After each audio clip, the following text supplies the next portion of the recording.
Olá, tudo bem? Vamos falar hoje sobre a facada em Bolsonaro. Eu sei que esse é um assunto que alguns consideram que foi produzido para beneficiar o Jair Bolsonaro. Tem muita gente que acha até que não houve facada. Não, eu não tenho dúvida de que houve facada. Por quê? Uma conspiração teria que exigiria a participação de muita gente. Tanto de enfermeiros do Hospital da Santa Casa, de pessoas que viram ali o Bolsonaro. Então seria possível detectar facilmente que aquilo era uma farsa. Mesmo ali naquela multidão, quando ele levou a facada, as pessoas teriam todas que estar unidas, vamos dizer assim, num projeto de conspiração. Isso é absolutamente improvável. Mas é necessário, sim, que haja novos esclarecimentos, alguns esclarecimentos. Existem situações que estão muito mal contadas. O próprio Jair Bolsonaro, ele tem, já em mais de uma ocasião, manifestado dúvidas quanto ao inquérito. Também espero na nossa querida Polícia Federal, a polícia que nos orgulha a todos, que tenha uma solução para o nosso caso nas próximas semanas. Esse crime, essa tentativa de homicídio, esse ato terrorista praticado por um ex-integrante do PSOL não pode ficar impune. E nós queremos sim, e gostaríamos da PF, indicasse, obviamente, com dados concretos, quem foi ou quem foram os responsáveis por determinar que o Adélio praticasse aquele crime lá em Juiz de Fora. Bom, desde o início, desde que comecei a cobrir este caso, eu sempre acreditei que, de fato, o Adélio agiu por conta própria. Não existe nenhum elemento que indique a participação dele ou a conivência de uma outra pessoa, um mandante. Não existe nenhum elemento objetivo. Todas as informações indicam que, na verdade, ele arquitetou. Porém, já que o próprio Jair Bolsonaro insiste para que haja um esclarecimento quanto a mandantes, é preciso então tirar todas as dúvidas, é preciso esgotar as linhas de investigação, porque quando você investiga um crime, você parte do crime e aí você vai como se rebobinasse uma fita, você vai voltando no tempo, uma linha do tempo, facilmente vai voltando e vai então seguindo os passos pretéritos, vamos dizer assim, do autor do crime, no caso Adélio. E aí você vai, desde Montes Claros, quando ele teve a ideia, a viagem que ele fez. E então, nesse sentido, é absolutamente necessário esclarecer a presença do Adélio Bispo de Oliveira lá naquele estande de tiro, daquele clube de tiro ponto 38, lá em São José, na região de Florianópolis, ali colado em Florianópolis, praticamente Florianópolis, ali o município de São José. Bom, é preciso levar em consideração que o Adélio, um profissional humilde, assim, modesto, de baixa remuneração, uma pessoa pobre, ele não tinha o perfil para frequentar aquele estande de tiro. Você olha as fotos, você vê pessoas ali de classe média alta, pessoas que têm recursos para bancar um curso de tiro, pagar pela munição, ter ali orientação, instrução. Então aquele não era um ambiente para o Adélio. Tanto que o Adélio nem arma tinha, ele tinha uma faca. Se ele tivesse arma, ele teria usado aquela arma para matar o Jair Bolsonaro.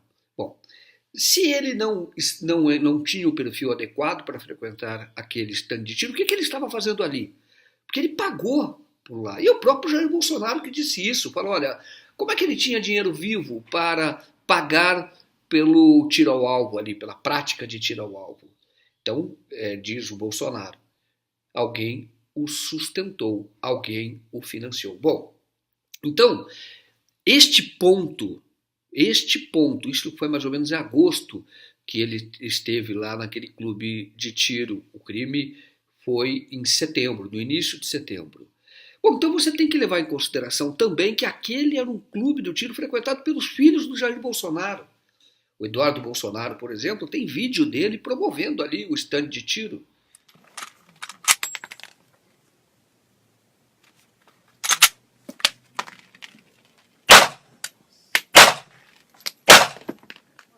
Miser, ver a esquerda se remoendo não tem preço. Bolsonaro presidente. Carlos Bolsonaro também frequenta aquele clube. É um lugar que ele vai, segundo a imprensa noticiou, ali para relaxar, para descansar. E galera, estamos aqui no 38 com a presença do grande irmão Carlos Bolsonaro, irmão de armas. A gente sente falta disso no Rio de Janeiro, Tony. A gente não tem uma organização bacana, aberta facilmente ao público. Percebi aqui que vocês têm todo o registro, uma equipe preparada para que tudo saia nos conformes, sem problema nenhum.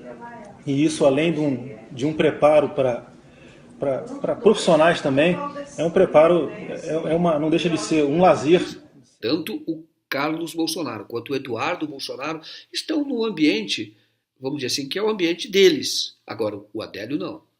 E o que o Adélio foi fazer lá?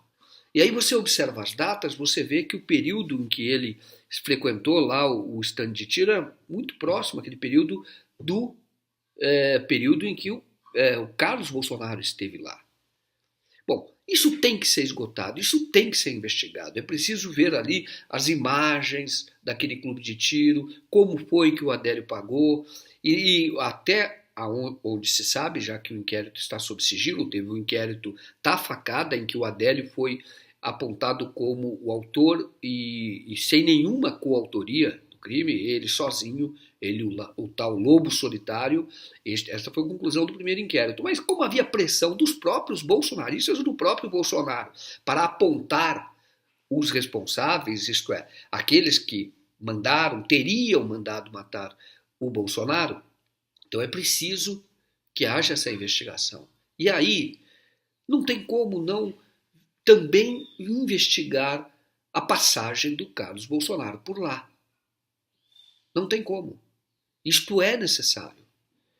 E repito, não estou aqui aderindo a nenhuma teoria da conspiração. Não acredito que se chegasse a este ponto, vamos dizer assim, a disputa política no seio de uma família ou a ambição política no seio de uma família não chegaria a esse ponto, não creio. Mas é preciso investigar. Não tenha dúvida, aquele clube de tiro, ele é um clube de tiro, por exemplo, que era frequentado pela pessoa que matou o delegado que apurava o inquérito sobre o acidente que matou o Teori Zavascki. Repito, também não há nenhum elemento que contradiga a conclusão da investigação, que no caso do Teori Zavascki foi um acidente. Também não existe. Mas mostra que aquele stand de tiro era frequentado por pessoas que têm algum poder aquisitivo, têm alguma importância e está lá para,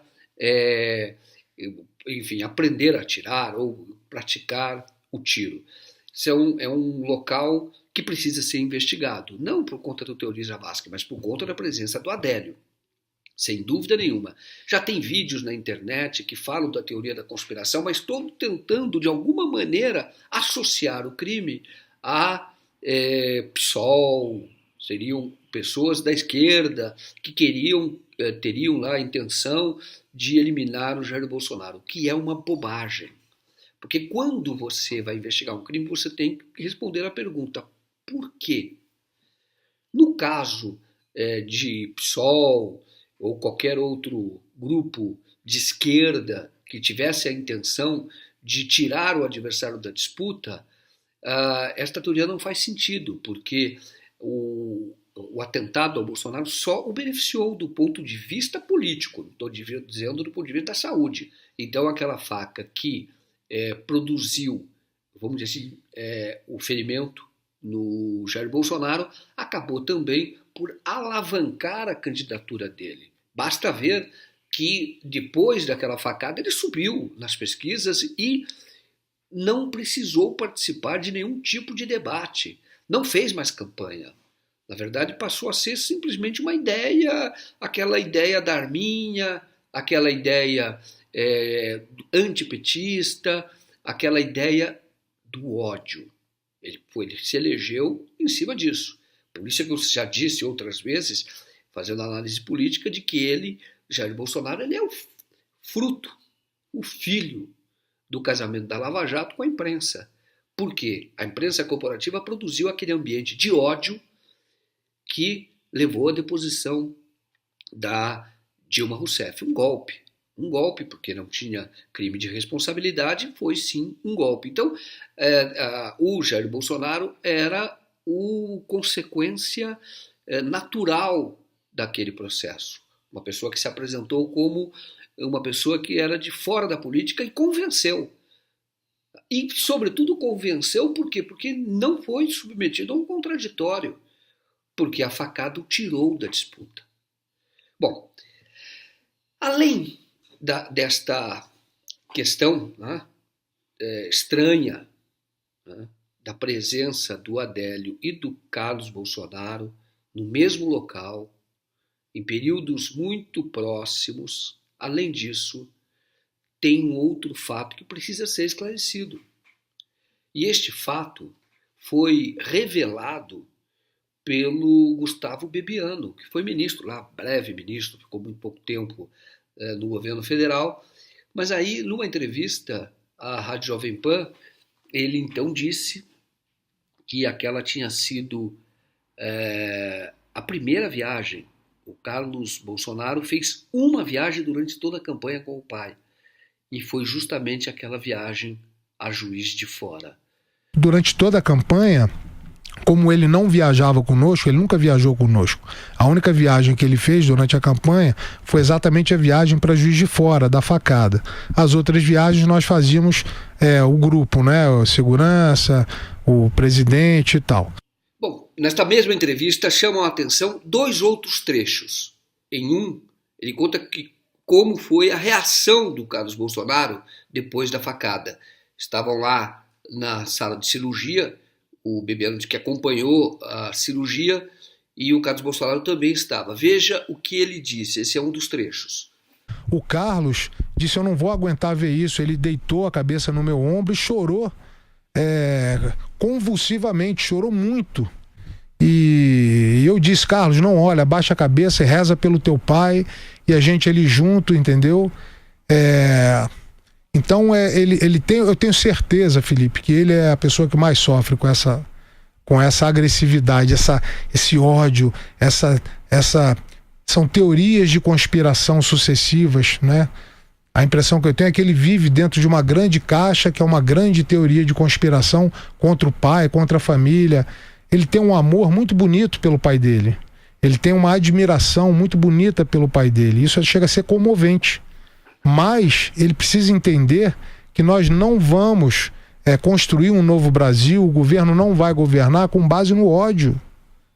O outro trecho que chama atenção também foi jogado pelo Bebiano durante a entrevista, é sobre um post que o Carlos Bolsonaro fez a respeito do interesse que alguém teria na morte do pai dele. É algo estranho, e o Bebiano disse isso durante a entrevista da Jovem Pan. Vamos ouvir também esta parte da entrevista dele que me chamou bastante atenção. O Carlos fez lá um post dizendo que gente muito próxima ao presidente queria a morte dele. Façamos aqui um raciocínio lógico. Vamos analisar o Bebiano.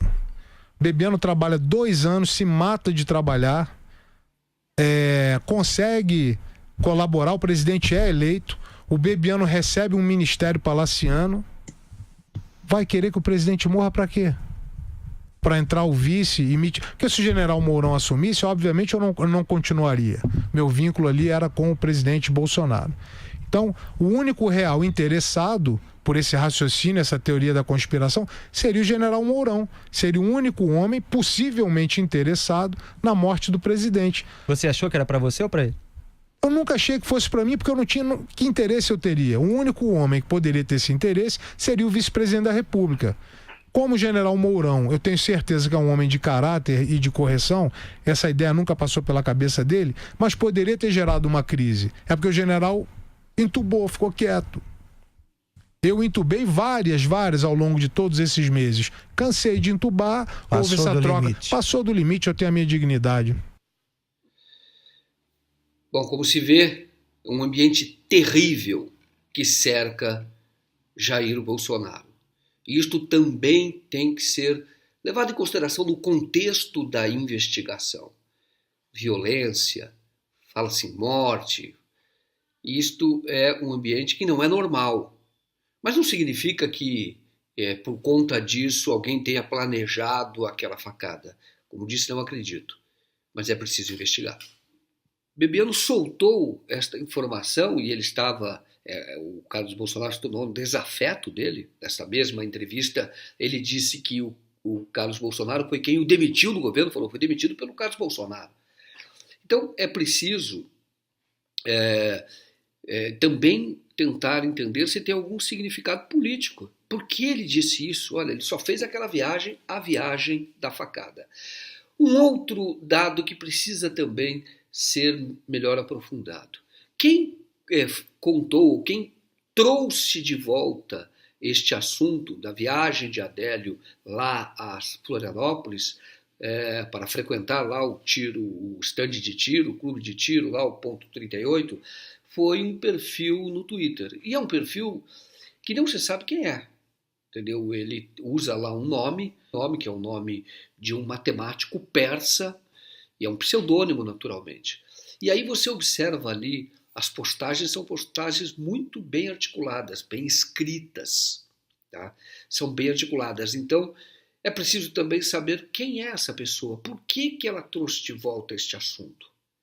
Quem está por trás deste perfil? É outra pergunta que precisa ser respondida. Enfim, eu creio, repetindo, que a facada foi produzida por uma pessoa sabidamente desequilibrada. Pessoa desequilibrada, sabidamente, já teve uma perícia, inclusive, que apontou que ele tem problemas mentais, o Adélio Bispo de Oliveira. Agora, isto não significa que você deva eliminar outras hipóteses. Agora, estes passos deles são realmente estranhos. Como é estranho, né? O fato dele ser defendido por advogados que usaram até avião para se deslocar lá a Juiz de Fora. E esses advogados, eles não têm nenhuma obrigação legal de contar quem os paga. Esses advogados não têm essa obrigação. Isso deve ser protegido, porque isto é o sigilo profissional. Então, você não deve investigar um advogado, você tem que investigar o fato, o advogado está lá para defendê-lo. Mas, de qualquer forma, no interesse da investigação, é preciso saber isto, e não pelo advogado, porque ele não precisa contar, mas é preciso saber, sim, quem patrocina.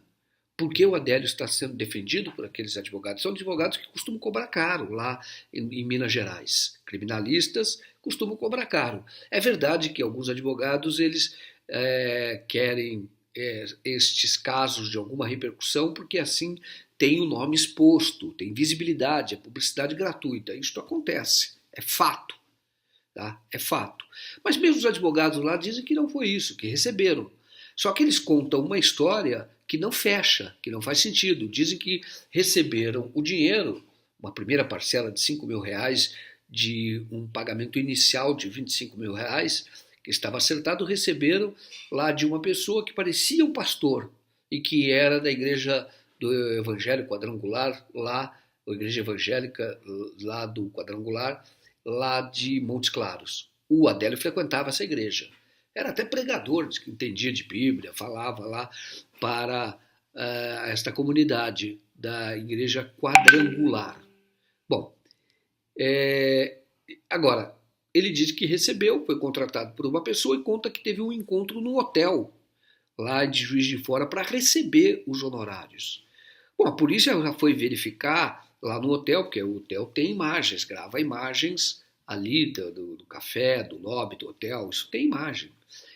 Quase todo hotel tem hoje. Hotel hotel, vamos dizer assim, de um padrão razoável, já tem todas essas imagens. Só que não tem imagem nenhuma de encontro com a pessoa que pagou, ou que teria pago pela defesa do Adélio. Portanto, isto tudo indica uma farsa, uma mentira, o que torna mais estranho ainda o caso do Adélio. Isso precisa ser também investigado. Qual o interesse desse advogado? Eles querem só aparecer. Pode ser.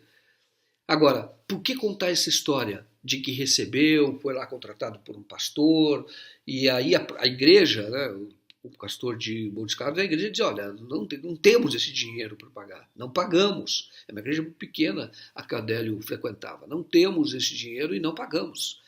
Então, precisa ser esclarecido sim, é preciso tirar todas as dúvidas. Repito, tudo indica que foi o Adélio que agiu sozinho, mas outros elementos se tornaram públicos. E é preciso, no interesse do próprio Estado, para que não haja nenhuma dúvida, concluir este caso, investigar e dar uma resposta satisfatória à sociedade, ao próprio Jair Bolsonaro. Bom, pessoal, era este o recado que eu queria dar hoje, era este comentário que eu gostaria de fazer, lembrando sempre, eu afasto toda a teoria da conspiração. Aquela conversa de que, olha, ele esteve na Câmara dos Deputados em 2014, foi filiado ao PSOL, foi mesmo, durante um tempo filiado ao PSOL, e essas pessoas costumam jogar esta informação, assim, essa nuvem, essa cortina de fumaça, ali para tentar politizar o caso. Isso não faz menor sentido, isso não tem nenhuma informação consistente nessa direção. E as pessoas dizem, não, mas houve lá um registro da entrada dele na Câmara dos Deputados. Isso já foi investigado na Câmara dos Deputados. Foi investigado, já houve uma apuração ali interna e viu que aquilo foi um erro da funcionária. Ela realmente, quando surgiu a notícia de que ele tinha frequentado lá a Câmara dos Deputados, ela entrou e acabou fazendo lá alguns comandos errados e incluiu uma informação de que ele teria visitado, mas aquilo foi absolutamente fruto de uma falta de habilidade de lidar com o sistema. Não faz sentido, como não faz sentido tantas câmeras ali, o Adélio sendo filmado, e olha, foi filmado em vários locais. Veja, por exemplo, esta imagem. É uma imagem até inédita até agora. Você veja logo depois que chega o Jair Bolsonaro. Então ele chegou, parou o carro e foi falar ali para a multidão. E veja o comportamento estranho do Adélio.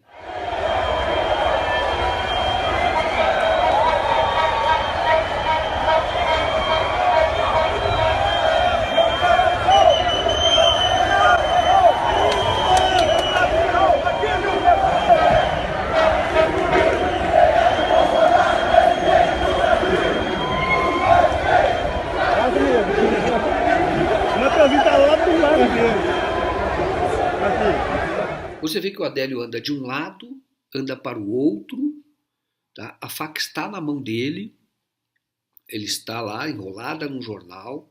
Aquilo era para despertar suspeita, porque as pessoas estão todas querendo ver o Jair Bolsonaro, no caso estão ali os apoiadores dele, querem ver. E ele está do lado contrário, e ali você vê por essas imagens que ele anda de um lado e anda para o outro. Era um comportamento estranho, que deveria ter chamado a atenção de seguranças. O que o cara estava fazendo ali? Ele andava de um lado para o outro. Outro fato que é estranhíssimo.